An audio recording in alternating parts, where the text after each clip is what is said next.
bakotongonga tikanga na kumisa Yesu Masia tikanga na mema ekuluse na ye tikanga na sanzola kombo na ye bipai biso a Désiré Botuna na mama Elisabeth Botuna wapi epai bozali bongo musika Lik Makanaki Made ratakate na Autriche toi adoré na bino nano avant tokota la mama ele kambo ataba kotongonga tikanga na kumisa Yesu Masia tikanga na mema ekuluse na ye tikanga na sanzola kombo na ye bipaibi Nzambe na ngai azali malamu nzamba alingaka nga mingi azali malamu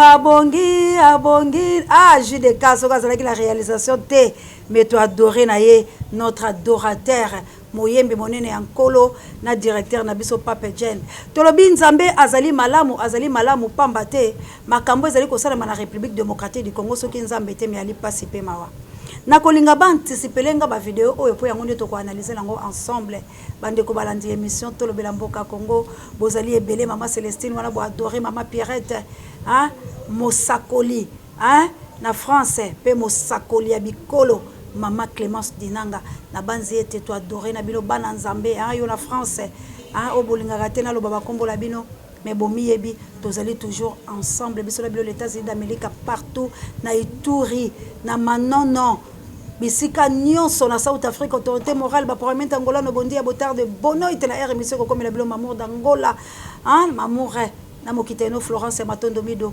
biso nyonso totombola miso na biso pa ya Nzambe abule padra partout bozali na bomba bisika nyonso tolobi Congo ezali indivisible yango le lobi botia nanu vidéo oyo ya mon nsemi ancêtre ya Congo bato bakumisa ye bato bayembelaka mais lelo oyo naza ko confirmer que mutu na ye ezali suko sala malamu te bolanda bino moko bokopesa nga raison bongo tokozonga la sima.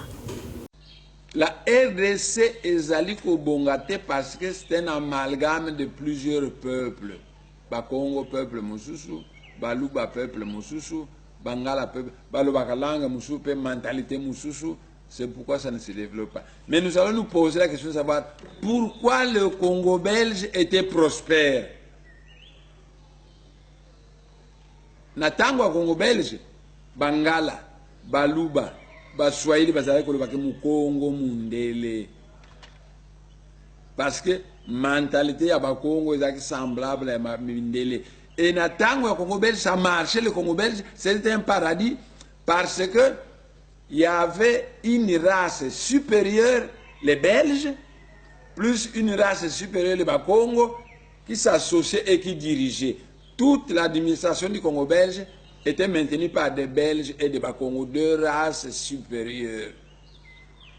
Tandis que les Bangala, les Belges disaient que ce sont des brutes qui sont tout bons pour brutaliser les indigènes du Congo belge. On doit les mettre dans l'armée. Donc l'administration, c'était les Belges et les Bakongo. Les finances, c'était les Belges et les Bakongo. La médecine, c'était les Belges et les Bakongo. Mais l'armée, c'était les Bangala. Aujourd'hui, indépendance, pour cochonner les Congo belges, les Belges vont changer na bango. Balongoli Kassavubu, un bon gestionnaire, va remplacer Mobutu, un Mungala voleur. Et Mobutu, Mokonzi, à un stade devant le peuple na yalbi atako ba yibaka kasi yiba moke mais moke c'est combien par rapport à quoi? Parce que 1 million ils ont moke par rapport à 1 milliard. Atako ba yibaka kasi yiba moke mokonzi mobimba qui ne sent pas la gravité mais la mentalité ya bangala ko yiba ils a rien par conséquent akulu Atako bayiba kasi yiba moke. Dans le royaume du Congo, l'empire du Congo, soko yibi ba enterré au vivant na marché. Mais kuna e pas bangala soko yibi elombe. Bazo kumsa yo. Différence de mentalité. Ba belge, tango bazako diriger mboko Ils considèrent le Congo belge comme leur propriété privée. Et alors, ils voulaient que ça marche bien. Alors, l'administration, le Congo, n'a pas belge. Force publique, Bangala. Donc, comme indépendant, administration, ils ont Kassaouba, Longola, Kassaouba, na Mobutu, Mongala. Et Mobutu a un stade à l'objet, attaque au Baïba, Kaïba, Moké. Mais il y a un lobby qui est par rapport à combien? Parce que 1 million de dollars, ils allaient moquer par rapport à 1 milliard de dollars. Mais ce qu'on y a 1 million, c'est beaucoup d'argent. Donc c'est vague. Attaque au Yibaka. Yiba moqué. Donc, chef a passé ordre au Yiba. Mais ils allaient moquer. C'est très grave. Aux hommes, on a une différence de mentalité. Bakongo, Bakongo, ils disent qu'il y a un ivoire. Qui est au Kavouako. Ça veut dire, le mien, c'est ma propriété, mais le nôtre n'est pas ma propriété. Vous avez la différence de mentalité? Au Yibi et ba Bangala, Bazokou, Misayo et Lombe, et pas Bakongo, on te dit que Kiame, Ivoire, qui est au Kavouako. Le mien, c'est ma propriété, mais le nôtre n'est pas ma propriété propre. Ce qui faisait que Kassavoubou, quand il allait en mission, le surplus de frais d'émission, tant qu'on a créé l'État. Parce que ça veut dire non, salaire va foutre en souka sanza ezali angai. Mais mbongo ya mission va pesi parce que nazo na Addis Abeba. Pona lia, pona mela. On a kene na Addis Abeba na le na meli nda mbongo ya frais d'émission ezongi. Frais d'émission va kabala on a créé l'État azongi si yango Bangala, Baluba, Baswahili, Balobi, Kassavubu, Azali, Yuma. Il fallait Aïba Mbongwana. Kassavubu, Azali, Yuma. Bolongoliye, bo remplacer Mobutu, Miso Makasi Ndokite, eh bien, aïe na stade, attaque ba Yibaka. Mais Yiba moke, Mokonzi Mobimba. Vous avez la différence de mentalité? Mais je vous dis que le Congo belge marchait très bien. C'était un petit paradis. Pourquoi? Parce que l'administration était gérée par les Belges qui étaient une race supérieure, les Bakongo qui étaient une race supérieure, et l'armée, on l'a donné au Bangala. Les États-Unis marchent pourquoi?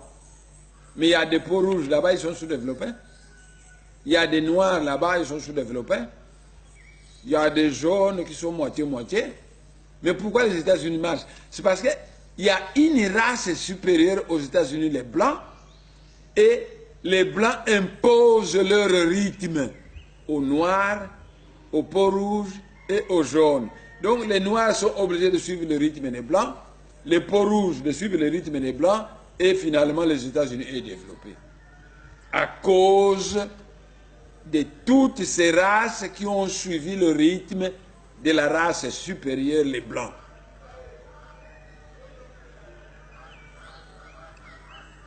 Bande Konangaï, nazali kuyebisa bino que soki bolobi que na RDC tokamata mentalité ya bakongo ya bon gestionnaire et doté de valeurs spirituelles et morales to imposer ngona makasi na batu nyonso. Crise kusela nango mboka yakobonga nango soko bozwi mokonzi moko mukongo a imposer bino na dictature na ye mentalité ya bakongo peut gérer mboka en fonction de mentalité supérieure à bakongo. Les bakongos sont un peuple supérieur. Crise na RDC ekosila mboka ekobonga ndenge za kobonga na période coloniale. Soko bakamati un Mukongo qui a une grande fermeté, tukula na mwanda se monsieur Mukongo, bokamati un Mukongo, bo pesi mboka a diriger avec fermeté suivant la tradition ya Bakongo, a imposer na batu nyonso mboka ekobonga nango. Mboka ekobonga nango. Donc les Belges savent ce qu'il faut faire pour mettre fin à la crise au Congo. Dommage que les Belges ont le cœur à gauche et le portefeuille à droite. Sinon, les Belges, c'est ce qu'il faut faire. Voilà. Pourquoi Congo belge a la malam? Parce qu'il y avait deux races supérieures qui dirigeaient le Congo belge. Les Belges, une race plus développée, plus le Congo, ils tenaient l'administration. Pourquoi les États-Unis sont développés? Pourtant, il y a des noirs là-bas, il y a des peaux rouges là-bas, il y a un peu de jaune là-bas. Les États-Unis sont développés parce qu'il y a une race supérieure là-bas, les Blancs, qui ont imposé à tout le monde leur rythme. Tout le monde est obligé de suivre le rythme des Blancs. Et finalement, les États-Unis sont développés. Donc, Bande Konangai, Soki Bolingi, crise congolaise. Et si là,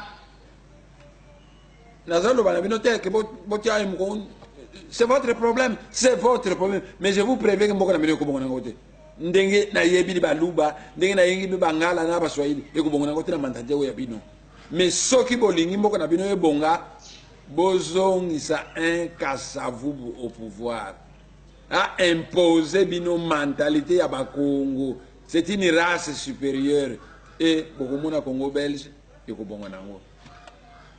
Mais toko imposer mu Congo te mais toko comparer makambo ile kana ba étoile mususu. Dans certaines étoiles, quand il y a trois races qui habitent une étoile, chaque race a son roi. Dans certaines étoiles, chaque race a son roi.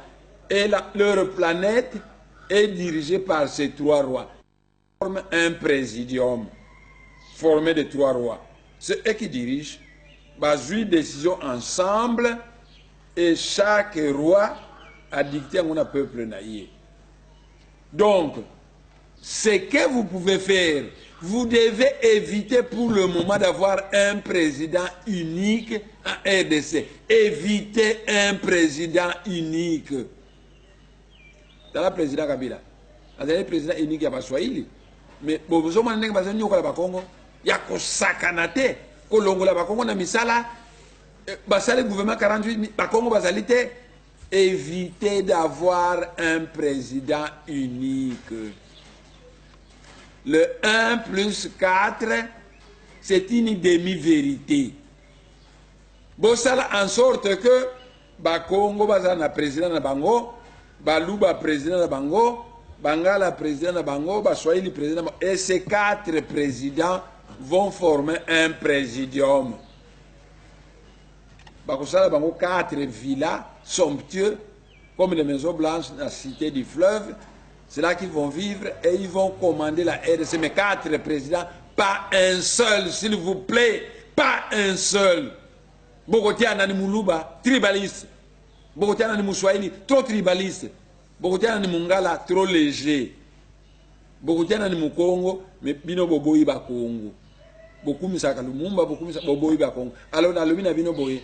Pour 4 présidents, Bakongo na président na bango, Baluba na président na bango, Baswahili na président na bango, Bangala na président. Et ces 4 présidents vont former un présidium de la Confédération congolaise. Pour diriger, ils vont chaque fois être ensemble, décider makambo e mutu na mutu atindi yango epai na ye. Soko bosali présidium ndenge wana. C'est un peu comme le 1 plus 4, mais un T, ça ne sert à rien. Vous ne devez pas avoir un président unique. Simplement un présidium. Il y a 4 grandes communautés. Chaque communauté aura un président et tous ces présidents travaillent ensemble. Il y a des étoiles qui fonctionnent comme ça. Alors, bino, mosana bino ko kopé makambo ya poto, en allemand, bazana président mais allemand, bino bosaba allemand. L'Allemagne, c'est un peuple qui a une même mentalité, qui parle une seule langue, qui a une seule culture. Ce n'est pas le cas de la RDC. C'est un amalgame de tribus aux mentalités diverses. Alors, Baluba, bazali trop tribaliste, Baswahili, bazali trop tribaliste, Bakongo, bazali mieux.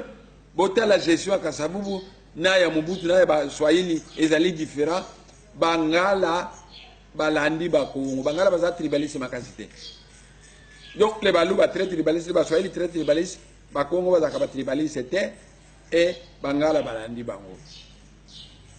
Mais tolobi boye, le coup la boya ba Congo parce que babese ba l'accepter donc boya ba Congo. Tolobi te bo imposer un président mu Congo mais bo sala boye.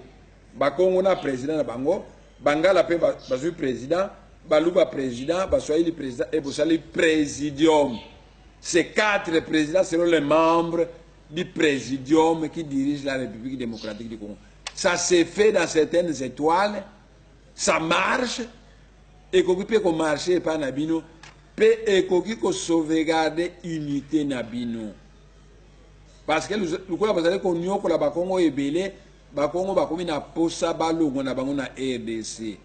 Merci bandeko balanzela bandi pela bolanzela bokebi pambatela kozwa pende ko mususu wazali bongo na kikwiti poto lobaki to kosala effort to yambaka bato bayebisa biso boni kula bazali ko tambola est-ce que gouvernement ezali kosala bango makamalamu na koluka na lomba kozwa bilo ndeko po TV ya lingonga poso kina sisi ana kenaka pe kolala matanga ata ko boko pesa ba condoléances te mais na kosenga pete mais na sina lobi merci mingi na yo Sam hein na France pour la retourna maman c'est ozu matanga la bongisi bongo tonti na ngai wazali bongo ndeko côté ya papa vraiment nzambe alola azala na bino mais to misala kami ko benga ye mama kuluto azali kolela bambeki ba Jibril nzambe alola azala na bino bande ko balandi totala le soka la Congo central nini ezali koleka bande ko langai lelo la bandi coordonnateur d'Acosta Mondiale El Campo Dieu ne m'a jamais azoli biso mo babilili peut-être toloba ikoloba kasi bino moko bota abilili et bongo tozwa ndeko na nzela ya singa analyse yango wana éveil patriotique soki eza malamu boloba soki eza mabe pourquoi bakangaki ngoye mulunda c'est que ne mona ntempa comme ko mériter prison tolanda bongo tokozonga la sima hier so clair ba poste wana sinza so pesa ye moko kutu na volonté na ye mais perengo alingi kutu te alingi kutu to ye bakate ba puyo nani propriétaire nango eza estoki ou bien perengo bazo exploiter jour et nuit nani so pétrole ezoke et puis pollution wana ndezo wa soki ovandi awa kaka 2 mois et là on fait changer dans d'autres soit tu t'intires na yo soit au comment on a eu changer dans d'autres monde to pas aux mettre même si mission est sili yaka awa en particulier à privé yaka ko vérifier ndenge mboko ezali na tant femme wana soki bato ko vivre soki ça déjà na monde betang bazo réclamer droit na bango ngo impossible ba yebi moi ba ligne de conduite pour ba étouffer biso dans ba démini zone le côté ozone bango ba la force parce que ba bike bango ba futaka ba droit na bango ba taxe bango na gouvernement central alors la loi est lobby que la terre et les sous-sols appartiennent à l'état l'état est dans la force yango wana ngoni ke perengo azo respecter biso te il faut toi avancer bo betele ma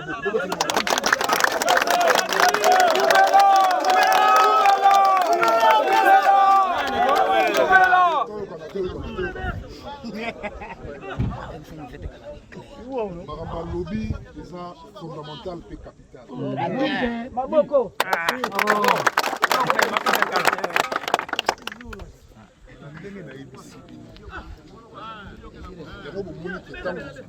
dépêcher ngai mbangu na mbuka ezali poto ye poto trouver solution tala toyokana covid ezali ya tozwa mwa distanciation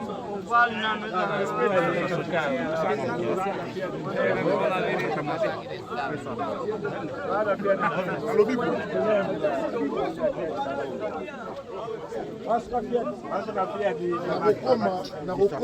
nakokoma ti esika moto wana ezali kopela nanga moko namona koma makambo ezali koleka nasengi na bino eloko moko yango omoni gouverneur de province son excellence Atuma Tobwana alobi nayebisa bino barevendication na bino esengeli to prendre yango en compte et en considération. Perenco esengeli a respecter makambo bino bozali kosala. Mais de na ebisi bino esengeli esalema na ba norme. esalema na banor esalema na toyokana esalema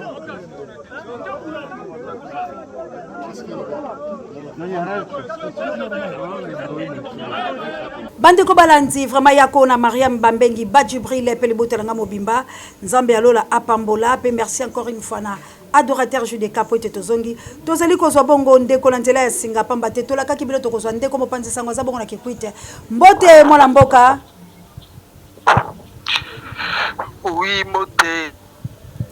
Merci vraiment ndeko langai na sina lobi tozali mopanzi sango kasi ozali bongo na kikwite kasi nalingi vraiment bato baye bayo se présenter nani yo zali et kozala malamu pote bazolanda yo na molongo mobimba.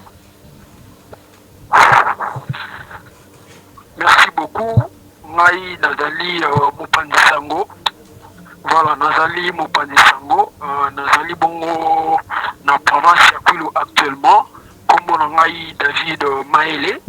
Et puis nazali moko ya rédaction ya média en ligne congo.net. Donc nazali kosalama bisale belé na ngambo ya province ya Kwilu.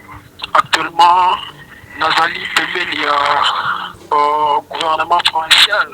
Donc côté ya gouverneur ya province pour na kotala ndenge ni misala ko tambisa. Merci vraiment mwana mboka esengo ezali ya biso pe ya molongo mobimba pona kozwa yo penza ozali bongo pembeni ya gouvernorat yebisa biso nanu kuna na province bisiko ozali makambo maiko tambola lolenge kani.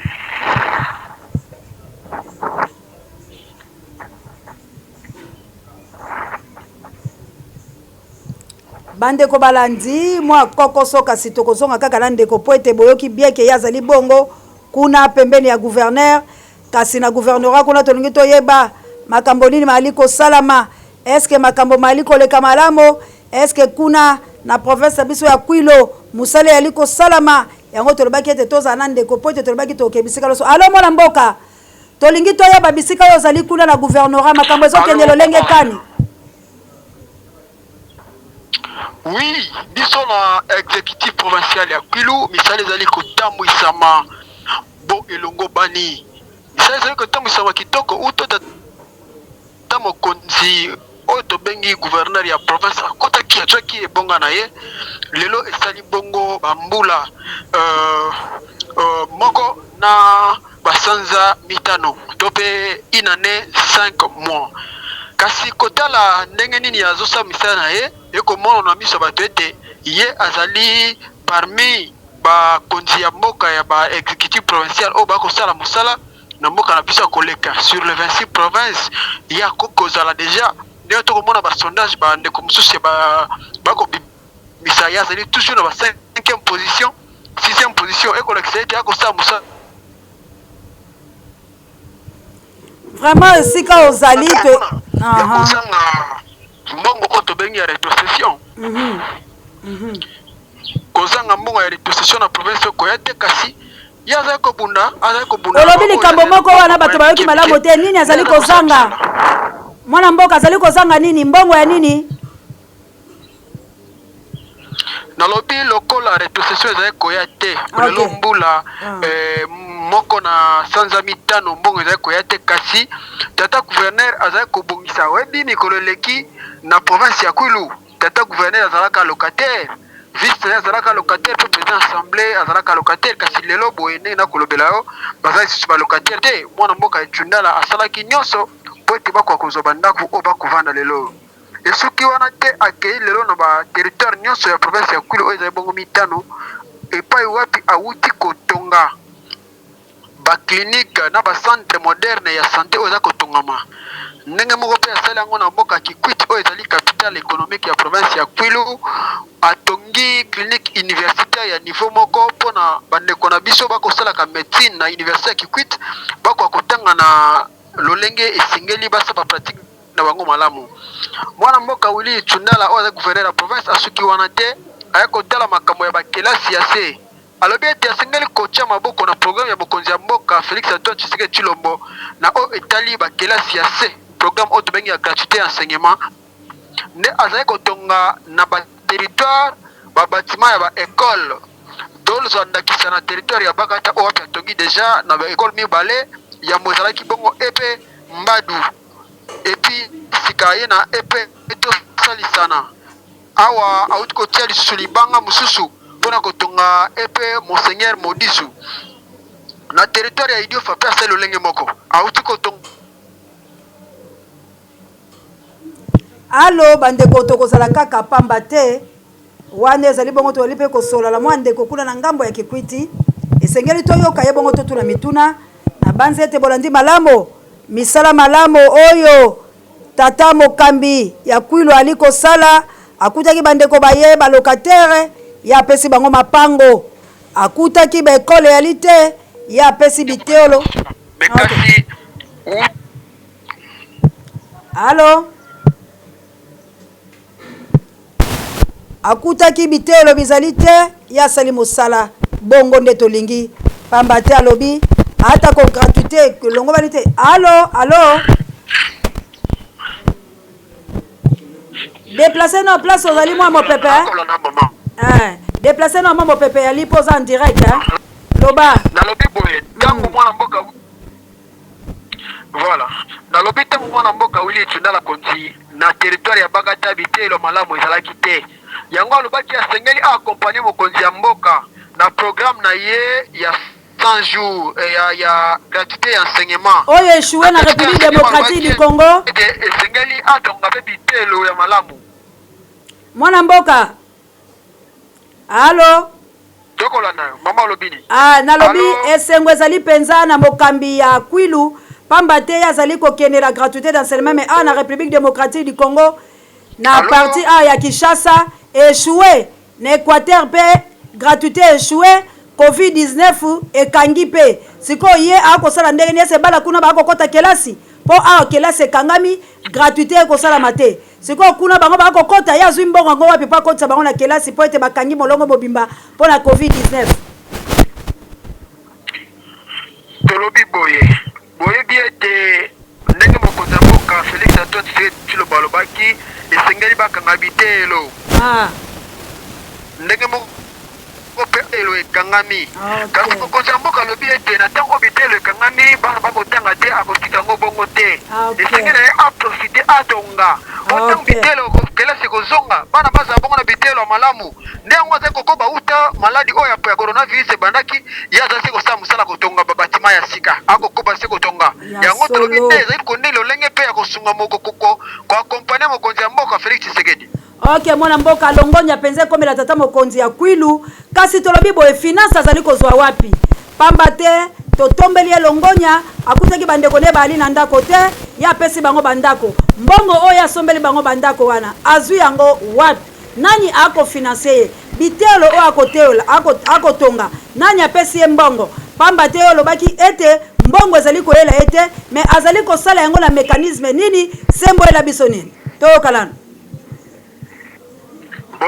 botondi mama na motuna wana yango nde nazilaki oyebi bandeko oyo mingi bakamaki mboka na biso Kwilu mikolo eleki kuto démembrement moko te atikala kotia ata libanga moko ya kotonga soki lelo mwana mboka wili tundala akosala ngo fena mwa mosolo moke oyo ya province ya lobi ete province ya Kwilu bakonzi banda kozwa mbongo ezalaki ya bango kotia na libenga ya kosala makambo na bango ndenge balingi kasi ye alobi boye mpo na ye mwa ndambo ezokota na libenga ya leta esengeli asala nde mosala ya leta yango lelo momoni bana Kwilu bakobenga ye bâtisseur malgré bapasi nyonso mo mosolo yango azwaka wana assemblée provinciale akokamataka 40%.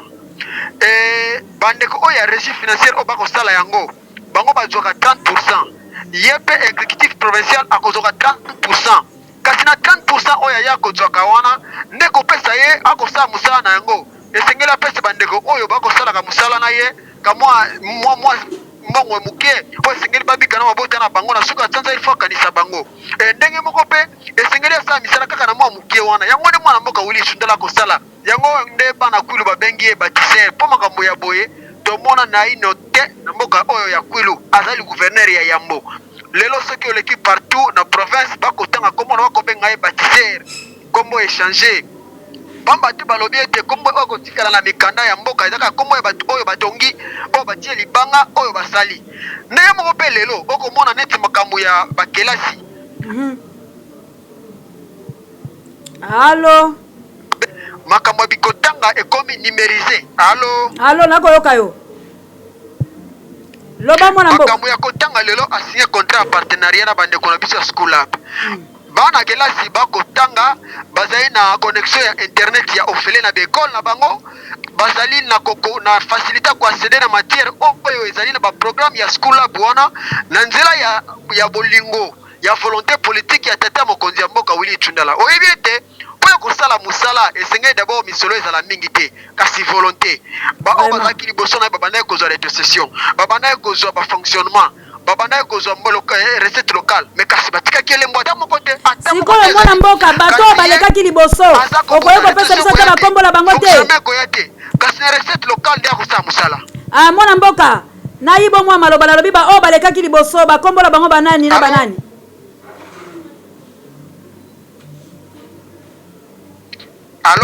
Allo naza kotuna mwa motuna na bia oyo balekaki liboso bazali bakombola bango banani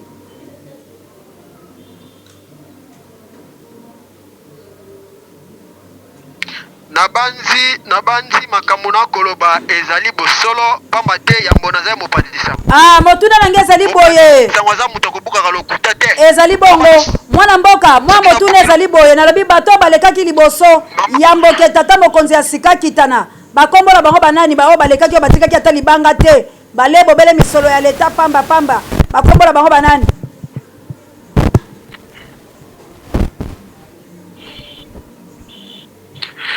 biso tolingi kotanga bakombo na bango te mpo kosalela bango marketing pamba te na makambo etali misala ya politiki bango si bakundama bango moko mpo batikala kosala mosala na kulu te yango tolisengeli kotanga bakombo na bango te me kasi boyebi ete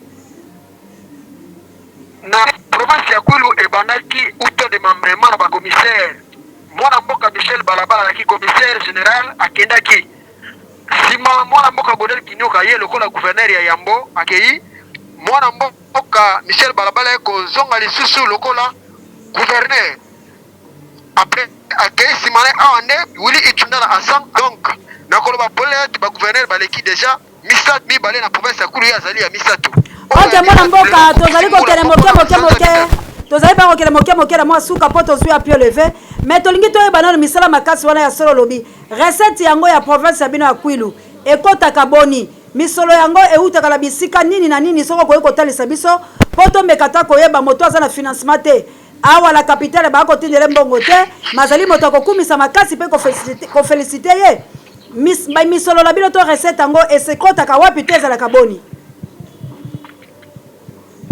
biso tozali province à vocation agro-pastorale ndenge bayilo poto bakolobaka biso totese makambo ya bilanga biso epai na biso mabele na biso ezali bilanga mwa mosolo wana tokozwaka yango na bataxe oyo tokofuta na baproduit agricole oyo bokoyokaka mbala mingi bakoloba kwilu masamuna kwilu bacongo ezalaka kala bacongo ekenda na kwango kasi na kwilu lelo kaka masamuna yango koyoka wana bimana national numéro oyo komema uta Kinshasa ekei Kikwiti chikaba kaka nzela wana mwa ndamba mosolo kokotela biso yango ne tokosala mosala na yango tozali na esika mosolo kouta te biso se baproduit agricole nde kosala ete kulu etomboma kasi bandeko bazali kala babandeki kotia yango na libenga na bango kasi mwana mboka Willy Tshundala alobi te nakobakisa eloko moko mama oyebi ete lobi bagouverneur oyo bazalaki na kwilu babanda kodesisa province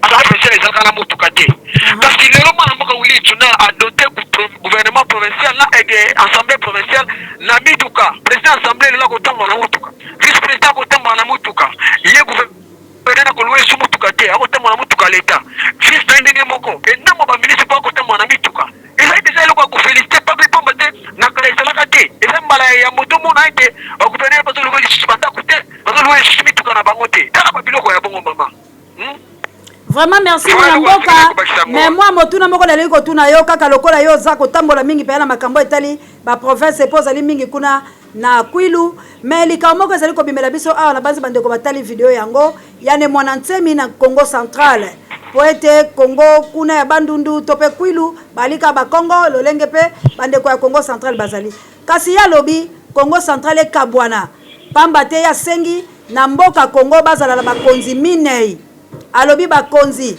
ya Congo Central bazala bacha président la Congo Central bacha président ya Bangala bacha président ya Baluba mama olobi banela ne mwana nsemi oyebi ete ya mopanzi sango alobi boye alingi Congo Central alobi boye na ngambo na ya proposer boye mboke ekotambola malamu te po mukonzi azali moko ya lobi esengeli ete ba Congo bazala mukonzi na bango donc président la bango Bangala bazala président la bango Baluba bazala président la bango Baswahili bazala président la bango bango nyonso bakamba bakaka la présidium mama soki baboyi ya zwi Congo Central wana ezali makanisi mabe oyo tokobengaka bayilo poto bakobengaka haute trahison moto ya bongo esengeli kokanga ye akende na boloko esika na ezali esika bato bazali te mpo na nini osengeli kozwa makanisi ya kokabola mboka wana bato mabe soki lelo biso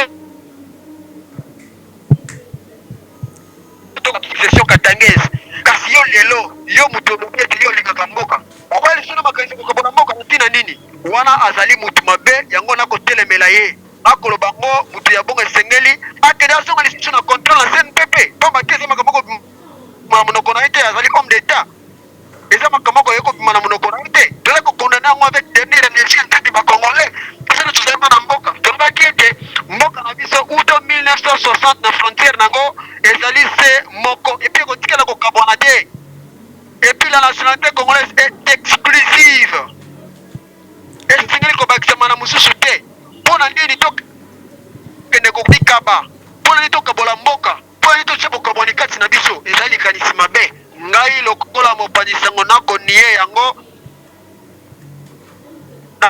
nakopesa conseil mwansemi député honoraire. Merci bande ya état na ye ezali malamu te kotinda bato kokabwana c'est fait comme sanction à un tribal ezali malamu te. Merci vraiment mona ya suka na émission ya mokolo mwa lelo na banzi tokozwa yo po pesa kabiso pe ama mazali koleka la Kwilu po yo moko zali ko vivre yango na sengi yo pe soki moyo ozwi ba video otindela ka pe biso to lakisaka la bato ndenge ni misala zali ko salama na province ya Kwilu olobi boni mwa maloba moke ya suka po to kabwana. Merci na yo mama Oceana musala kitoko kosana kati ya mboka na biso okoluka koyeba basango ya bamboka nyonso boni okoleka pamba te ozana bolingo ya Congo au République démocratique du Congo toko senga sena bakonzi na biso oba kokamba mboka basenge na bango bazali boke moko pote mboka ke liboso batika nungu ezali na tina moko te batala bandeko na biso na est makile kosopa na tango nyonso baboka miso kuna moi balobaki esengeli totia misu na est totia est quartier général na biso po ete kimia eza na mboka tolingi mboka ekende liboso tolingi bomoko tolongola makambo ya opposition tolongola majorité ndenge tata mokonzi alobi union sacrée biso nyonso tosangana na nsima na ye totalikanisi totala nzela moko intérêt na biso nyonso gauche to droite ezali intérêt ezali Kwilu Congo ebonga Congo eza na kimia social ya peuple ezala malamu yango nde mwana mboka gouverneur Willy Tshundala mpe azali kobunda biso nyonso totia mokonzi ya mboka maboko po ete mboka ekeye liboso na tono botoni mpenza mpo na susi ozali nango mpo na mboka ntango nyonso nakozalaka disponible po ya kopesa basango ya mboka oyo ya Kwilu mpe ya République démocratique du Congo ndenge tomesana kosala yango. Merci Nzambe alola vraiment apambola yo ngai nazali ndeko loba na yo voilà ezali bongo ndeko David Mayele o mingi bakobengaka Obama na Kwilu bakobenga mingi David Obama nde ye wana akoloba na mikro na bino mama.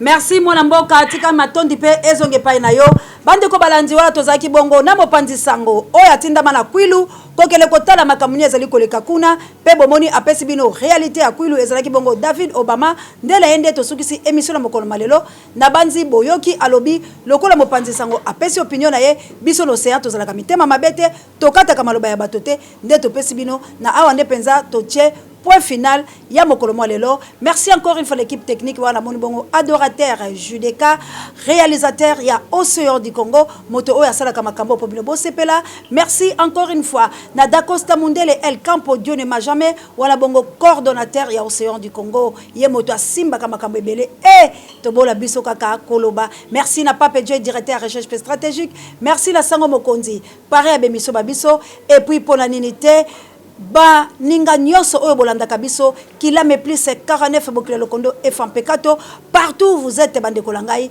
vraiment to simba la loboko toboyi division Congo ekokabolate ezali indivisible mabele ya Congo ekokelesika mokote tolobi tobunda pona réussite ya République démocratique du Congo et Est la biso ezwakimia Congo ezonga mobimba. Pourquoi pas toi mon ami de tous les temps du lolo soit partout où tu es, que Dieu vous bénisse. Mama Jawa to bundate mboke telema yo oza kolala soki yeso azongete to kokuta na mikolo mezali koya. Bye.